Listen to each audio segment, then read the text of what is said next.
Chittagong online স্কুলের পক্ষ থেকে তোমাদেরকে জানাই শুভেচ্ছা ও স্বাগতম। সুপ্রিয় ছাত্রছাত্রী, আমি মোহাম্মদ ইকবাল, সহকারী অধ্যাপক, হিসাব বিজ্ঞান বিভাগ, বাংলাদেশ নৌবাহিনী কলেজ, চট্টগ্রাম। আমরা গত ক্লাসে তোমাদেরকে দেখিয়েছিলাম হিসাব বিজ্ঞান দ্বিতীয় পত্রের তৃতীয় অধ্যায় নগদ প্রবাহ বিবরণী কিভাবে প্রস্তুত করা হয়। এখানে তিনটা কার্যক্রমের কথা আমরা বলছিলাম। একটা হলো পরিচালন কার্যক্রম, আরেকটা হলো বিনিয়োগ কার্যক্রম, আরেকটা হলো অর্থায়ন কার্যক্রম।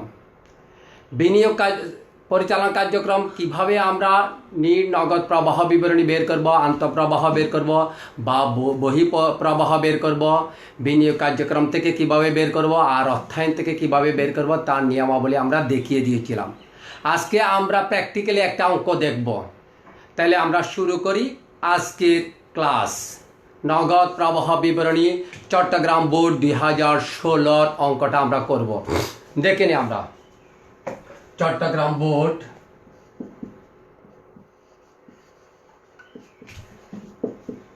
2016 আমরা একটু প্রশ্নটা একটু দেখব।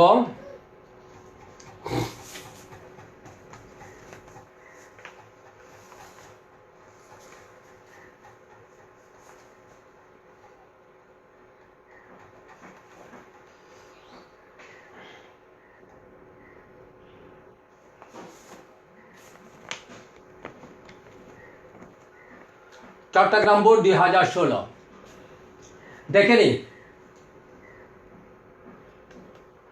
2015 সালের 31শে মার্চের রূপসা কোম্পানি লিমিটেড এর তথ্যাবলী নিম্নে দেওয়া হলো। একটা কোম্পানির তথ্যাবলী সমূহ এখানে দেওয়া আছে। এটা হচ্ছে চট্টগ্রাম বোর্ড 2016। নিট আয় দেওয়া আছে 3,75,000 টাকা। প্রতি হিসাবকে দেওয়া হলো 4,000 টাকা। তাহলে নিট আয় যাবে কোথায়? মনে আছে তিনটা কার্যক্রম থেকে নিট আয় যাবে পরিচালন কার্যক্রমের প্রথম আইটেম। এরপর হলো পদ হিসাবকে দেওয়া হলো, এটা আমার নগদ প্রবাহ বিবরণীতে আসবে না, এরপর হচ্ছে বন্ড পরিশোধ। বন্ড পরিশোধ কোথায় যায়? বন্ড পরিশোধ যাবে আমাদের, এটা তো পরিচালনা হবে না, বিনিয়োগও হবে না, এটা যাবে অর্থায়ন কার্যক্রম থেকে বাদ যাবে। এটা বন্ড পরিশোধ অর্থায়ন কার্যক্রম থেকে বাদ যাবে। এরপর সুনামের অবলোপন হচ্ছে অনগদ খরচ। অনগদ খরচ কোথায় যায় মনে আছে তোমাদের? অনগদ খরচ যাবে পরিচালন কার্যক্রম থেকে বাদ। অনগদ খরচ পরিচালন কার্যক্রম থেকে বাদ। এরপর সরঞ্জাম বিক্রয়জনিত লাভ। এই সরঞ্জাম বিক্রয়জনিত লাভটা হলো আমাদের কি? অনগদ আয়। অনগদ আয় কি হবে? অনগদ কর সুনামের অবলোপন যোগ হবে। সুনামের অবলোপন অনগদ খরচ হলে যোগ, আর অনগদ আয় হলে বাদ যাবে। অনগদ আয় কত? সরঞ্জাম বিক্রয়জনিত লাভ 15,000 টাকা বাদ যাবে। বন্ড বিক্রয়, এটা হচ্ছে শেয়ার, স্টক, বন্ড, ঋণপত্র ইস্যু বা বিক্রয় করলে যোগ হবে অর্থায়নে। তাহলে এই জিনিসটা যাবে অর্থায়নের সাথে যোগ হবে। ভূমি ক্রয় হচ্ছে স্থায়ী সম্পত্তি ক্রয় করলে তোমার বিনিয়োগ থেকে বাদ যাবে। ভূমি বিক্রয়, তাহলে এটা হচ্ছে কি? স্থায়ী সম্পত্তি বিক্রয় করলে যোগ হবে কোথায়? বিনিয়োগ কার্যক্রমে। অগ্রাধিকার শেয়ার ইস্যু, তাহলে এটাও যাবে তোমার অর্থায়ন কার্যক্রমে। সাধারণ শেয়ার ইস্যু, এটাও যাবে অর্থায়ন কার্যক্রমে। না প্রাপ্য হিসাব থেকে আদায়, এটার আমার আসবে না, এটি আমার কি? নগদ প্রবাহ বিবরণীতে আসবে না। আসবাবপত্র বিক্রয় করলে আমার কি হবে?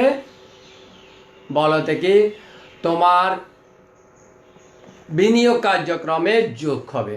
এবার আমরা সবাই চক করে নিব। আমরা এভাবে তিনটা চক করে নিই, সবাই দেখি এভাবে আমরা একটা তিনটা চক করে নিই। বিবরণ, টাকা, আমরা তিনটা কলাম একসাথে করব। চকটা সবাই অঙ্কন করে নিই।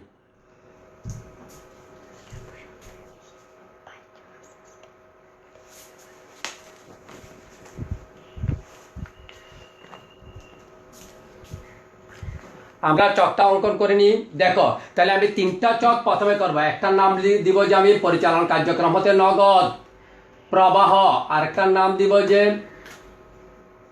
বিনিয়োগ কার্যক্রম থেকে নগদ প্রবাহ, আরেকটার নাম দিব যে আমরা অর্থায়ন কার্যক্রম থেকে নগদ প্রবাহ। 3টাই দিব, অর্থায়ন কার্যক্রম নগদ প্রবাহ। এভাবে 3টা চক অঙ্কন করব। আমি আবার বলে দিচ্ছি তোমাদেরকে, ভালো করে আমরা শুনে রাখি। আমরা এখানে দেখো আবার বলে যাচ্ছি, তোমার এই নিটায় 3,75,000 টাকা, এই নিটায় 3,75,000 টাকা প্রথমে সবাই লিখে ফেলি। আমার পরিচালন কার্যক্রম হতে নগদ প্রবাহ নিট আয় 3,75,000 টাকা। এরপর এই কথাটা লিখব, নিট আয়কে নগদে রূপান্তরের জন্য প্রয়োজনীয় সমন্বয় সমূহ। প্রথমে নিট আয় আমরা লিখব, নিট আয় লিখার পর আমরা কি করব, এই কথাটা লিখব, নিট আয়কে নগদে রূপান্তরের জন্য প্রয়োজনীয় সমন্বয় সমূহ।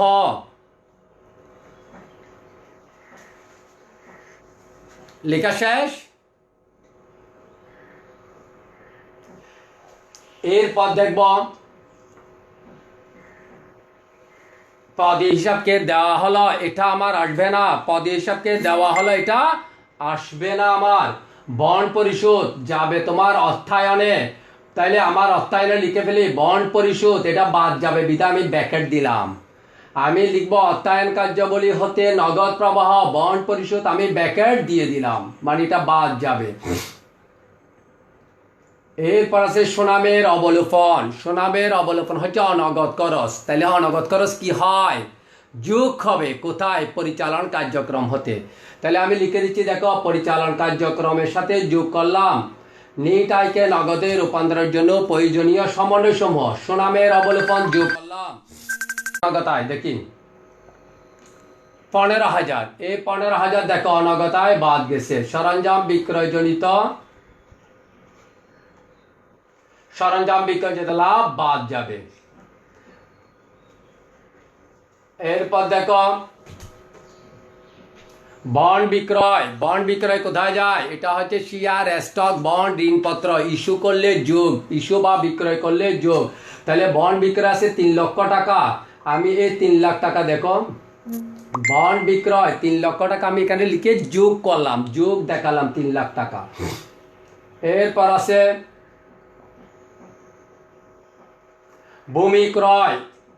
ভূমি ক্রয় যাবে তোমার বিনিয়োগ কার্যক্রম থেকে বাদ, আর ভূমি বিক্রয় যোগ হবে 5 লাখ আর 6 লাখ। এই বিনিয়োগ কার্যক্রম হতে নগদ প্রবাহ ভূমি ক্রয় 5 লাখ বাদ যাবে, ভূমি বিক্রয় 6 লাখ যোগ হবে। সরঞ্জাম ক্রয়ও বাদ যাবে, কোত্থেকে বাদ যাবে, বিনিয়োগ কার্যক্রম থেকে সরঞ্জাম ক্রয় বাদ যাবে, এই সরঞ্জাম ক্রয় বাদ যাবে। অগ্রাধিকার শেয়ার ইস্যু, সাধারণ শেয়ার ইস্যু, এই দুইটাই বসবে তোমার 5 লাখ আর 10 লাখ কোথায়, অর্থায়নে। অগ্রাধিকার শেয়ার ইস্যু, সাধারণ শেয়ার ইস্যু।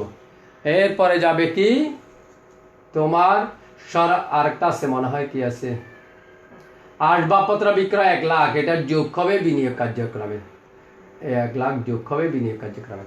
এখন আমি সবকিছু করে ফেললাম, আমি এখন 3টা জিনিসে পুস্তিং দিলাম, একটা হচ্ছে পরিচালন কার্যক্রম, একটা হচ্ছে বিনিয়োগ কার্যক্রম, আর একটা হলো অর্থায়ন কার্যক্রম। এবার আমরা একটু দেখে নিই সবগুলো যোগ বিয়োগ করলে কিভাবে হয়। প্রথমটা হচ্ছে তোমার পরিচালন কার্যক্রম, এই যে 3,75,000 আর এটা যোগ বিয়োগ করলে 15,000।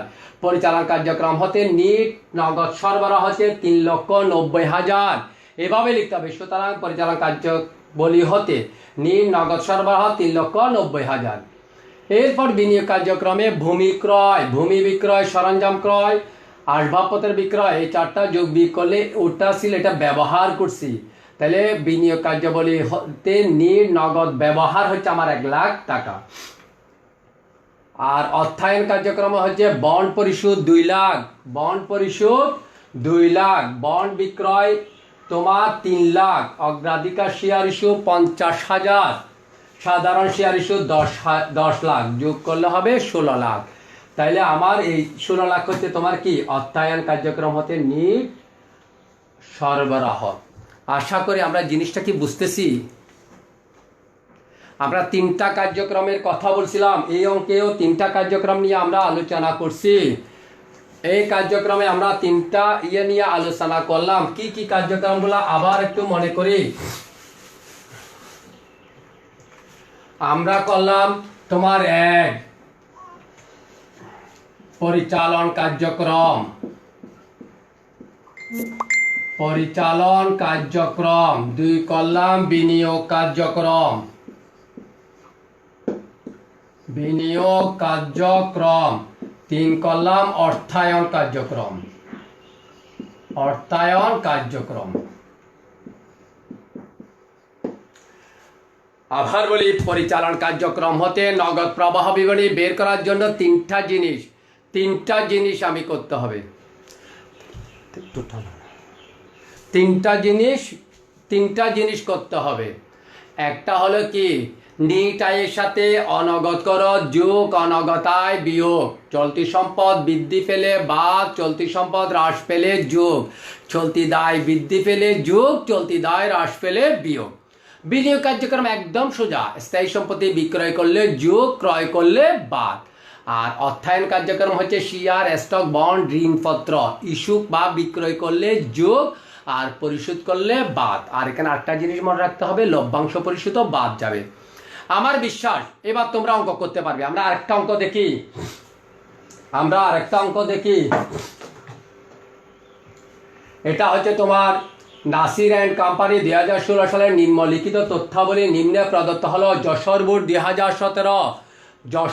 2017 প্রশ্নটা দেখে নিন। নিট মুনাফা 5 লাখ, কোথায় যায় নিট মুনাফা? নিট মুনাফা কোথায় যায়?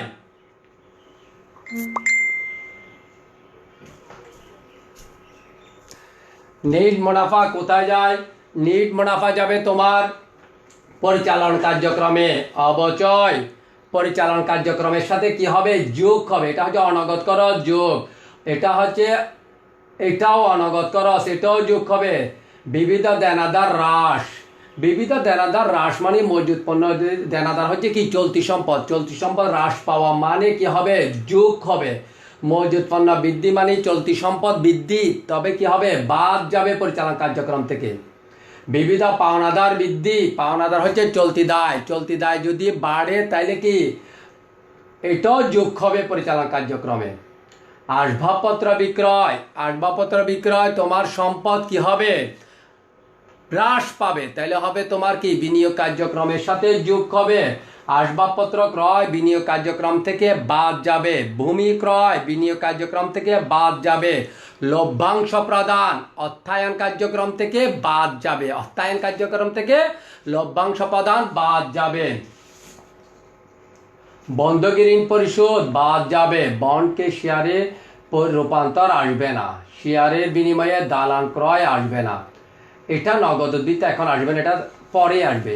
প্রথম প্রশ্ন, নগদ প্রবাহতে অন্তর্ভুক্ত হবে না এমন অনগদ কার্যক্রমের টাকার পরিমাণ। ওই যেগুলো বললাম, বন্ডকে শেয়ারের রূপান্তর আর শেয়ারের বিনিময়ে দালান ক্রয়, এই দুইটা যোগ করলে হবে। এই দুইটা আমার অনগদ কার্যক্রমে নগদ প্রবাহ বিবরণীতে অন্তর্ভুক্ত হবে না। বন্ডকে শেয়ারে রূপান্তর আর শেয়ারের বিনিময়ে দালান ক্রয়। এরপর আছে দেখো, পরিচালন কার্যক্রম থেকে নিট প্রবাহের পরিমাণ যা বললাম তা দেখো। নিট মুনাফার সাথে অবচয় যোগ অবলোপন বাদ, দেনাদার হ্রাস পেলে যোগ, মজুদ পণ্য বৃদ্ধি পেলে বাদ, পাওনাদার বৃদ্ধি পেলে যোগ। এগুলো যোগ বিয়োগ করলে 70,000। 5 লাখের সাথে 70,000 যোগ করলে 5,70,000। বুঝাইতে পারছে? একদম সোজা। তিনটা জিনিস মনে রাখবে, অনগদ খরচ যোগ অনগদ আয় বিয়োগ। অনগদ খরচ হলো তিনটা নাকি চারটা। একটা হলো অবচয়, অবলোপন, অনাদায়ী দেনা, স্থায়ী সম্পত্তি বিক্রয়জনিত ক্ষতি। চারটা জিনিস মনে রাখবা। অনগদ খরচ যোগ অনগদ খরচ হলো চারটা। একটা হলো অবচয়, অবলোপন, অনাদায়ী পাওনা। আর একটা হলো কি? স্থায়ী সম্পত্তি বিক্রয়জনিত ক্ষতি। আর অনগদ আয় একটা, স্থায়ী সম্পত্তি বিক্রয়জনিত কি? লাভ। চলতি সম্পদ বৃদ্ধি পেলে বাদ, চলতি সম্পদ হ্রাস পেলে যোগ, চলতি দায় বৃদ্ধি পেলে যোগ, চলতি দায় হ্রাস পেলে বিয়োগ। এতটুকু মনে রাখবে। পরেরটা দেখি কি চাওয়া হয়েছে এখানে।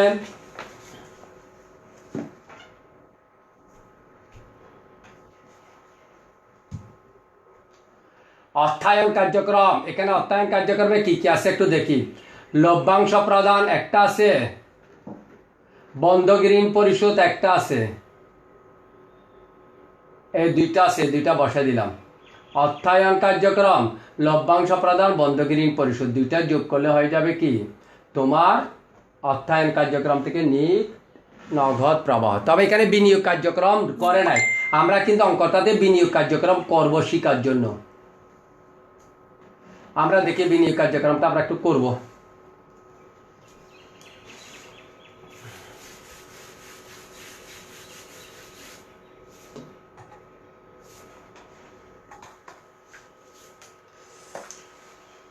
বিনিয়োগ কার্যক্রম হতে নগদ প্রবাহ।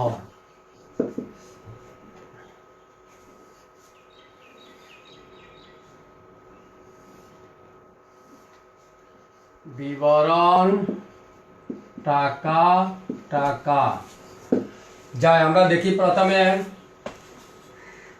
প্রথমে আমরা দেখি আমার আছে আসবে না পাওনাদার আসবে না, আসবাবপত্র বিক্রয় ৮০,০০০। প্রথমে লিখবো আমরা আসবাবপত্র বিক্রয় ৮০,০০০ বিক্রয় হলে যোগ হবে। তারপর আসবাবপত্র ক্রয় ১,০০,০০০।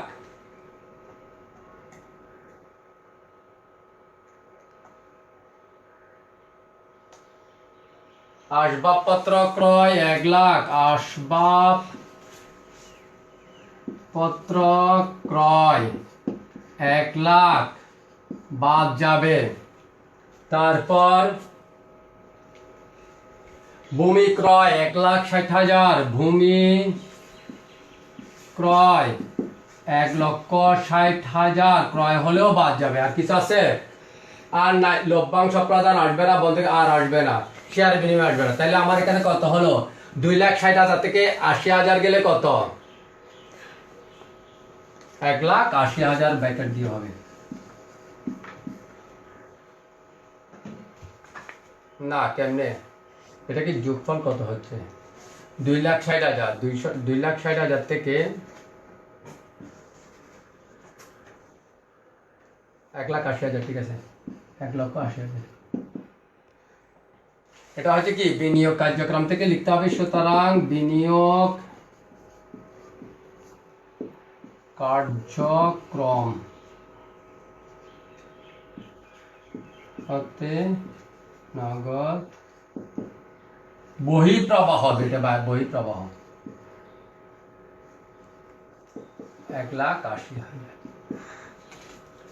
আবার বলি, আসবাবপত্র বিক্রয় ৮০,০০০, আসবাবপত্র ক্রয় ১,০০,০০০, ভূমি ক্রয় করলে বাদ যাবে, বিক্রয় করলে যোগ হবে। এটা নেগেটিভ ফিগার আছে, তাহলে এটা হবে বহিঃপ্রবাহ। আমরা আজকে কি কি শিখলাম?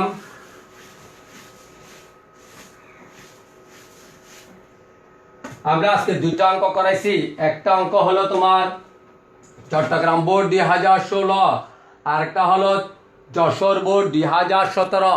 আমরা কি কি শিখলাম?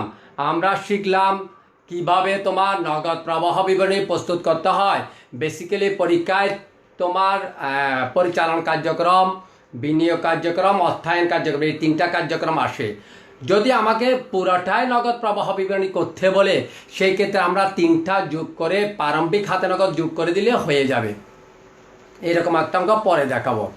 আমরা পরিচালন কার্যক্রম শিখলাম, আমরা অর্থায়ন কার্যক্রম শিখলাম, আমরা বিনিয়োগ কার্যক্রম শিখলাম, আমরা কোন কোন আইটেম নগদ প্রবাহ বিবরণীতে অন্তর্ভুক্ত হয় না সেগুলাই শিখলাম। এগুলো তোমরা বাসায় আর একটু প্র্যাকটিস করবে। যে অঙ্ক দুইটা আমি দেখাই দিছি, এই দুইটা অঙ্ক বাসায় ভালো করে প্র্যাকটিস করবে। আমরা এবার দেখে নিই আগামীকালে আমরা কি বাড়ির কাজ, নেক্সট ক্লাসে আমরা কি করে নিয়ে আসবো।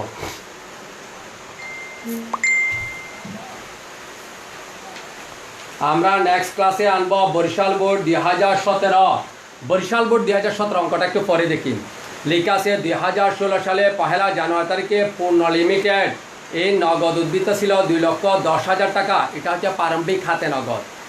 বছরে অন্যান্য তথ্যাবলী নিম্নে দেখানো হলো। সাধারণ শেয়ার বিক্রয় বাবদ প্রাপ্তি, লভ্যাংশ প্রদান, সুনামের অবলোপন। পারা যাবে দীর্ঘমেয়াদী সঞ্চয়পত্র ক্রয়। আচ্ছা, শুধুমাত্র সঞ্চয়পত্র ক্রয় করলে তোমার ইয়েতে যাবে, বিনিয়োগে যাবে। দীর্ঘমেয়াদী সঞ্চয়পত্র বিনিয়োগে যাবে। নেট আয়, সরঞ্জাম বিক্রয় বাবদ নগদ প্রাপ্তি। প্রাপ্য হিসাব বৃদ্ধি মানে চলতি সম্পদ বৃদ্ধি পেলে বাদ, প্রতি হিসাব হ্রাস মানে চলতি দায় হ্রাস পেলে বাদ। অবশ্যই খরচ হচ্ছে তোমার অনগদ খরচ, তাহলে এটা যোগ হবে। আমাদের পাওনা সঞ্চিতি বৃদ্ধি বাদ যাবে, শেষ। এই জিনিসগুলো আমরা, এটাই বাড়ির কাজ। কোনটা? বরিশাল বোর্ড 2017। আমরা আশা করব তোমরা এই ক্লাসটা মনোযোগ সহকারে শুনেছ। যদি কোনো আইটেম তোমরা যদি না বুঝো, তবে আমরা যে কাজটা করব, আমাকে ফোন করতে পারো বা এখানে মেসেজ লিখে কমেন্ট বক্সে মেসেজ লিখে দিতে পারো, আমি উত্তর দিব। নেক্সট ক্লাসে তোমাদেরকে আবার